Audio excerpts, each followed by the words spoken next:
এই মুহূৰ্তৰ এটা ব্ৰেকিং খবৰ যে গহপুৰত যাত্ৰীবাহী নৈশ বাছ আৰু হাইড্ৰাৰ মুখামুখি সংঘৰ্ষ।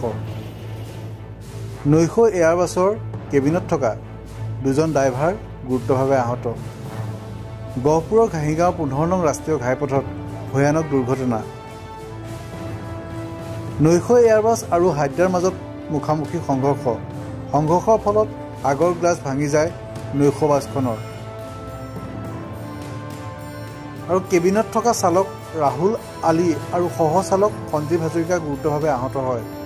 আহত দুয়োজনক গহপুৰ কনকলতা অসামৰিক চিকিৎসালয়ত ভৰ্তি কৰা হয়।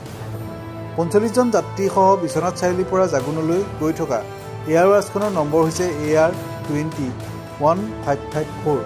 আনহাতে হাইড্ৰাখনৰ নম্বৰ হৈছে AS01FE5230। 15 নং ৰাষ্ট্ৰীয় ঘাইপথত ভুল দিশেৰে টাৰ্ণিং লোৱা হাইড্ৰাখনৰ বাবেই এই দুৰ্ঘটনা সংঘটিত হ'ল। আমি একচুৱেলি বিশ্বনাথ চাৰিআলিৰ পৰা জাগুন অভিমুখে যাত্ৰা কৰিছিলোঁ আৰু আমি যেতিয়া প্ৰায় 6:30 বজাত বিশ্বনাথ চাৰিআলিৰ পৰা আমি যাত্ৰা কৰিছিলোঁ আৰু প্ৰায় 7:30 বজাত আমি ঘাইগাঁও চেণ্টাৰ অলপ আগতে আমি পাইছিলোঁগৈ।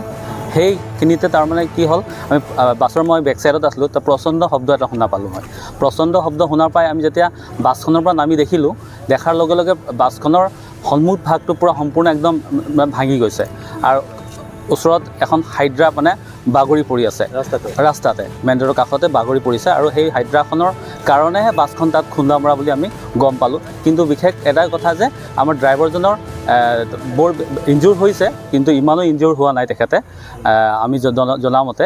আৰু বাকী কোনো যাত্ৰী এনেকুৱা ধৰণৰ কোনো দুজন হৈছে, হেণ্ডিমেনজনো আছিলে, তেওঁ ইনজুৰ হোৱা বুলি আমি ইতিমধ্যে গম পাইছোঁ।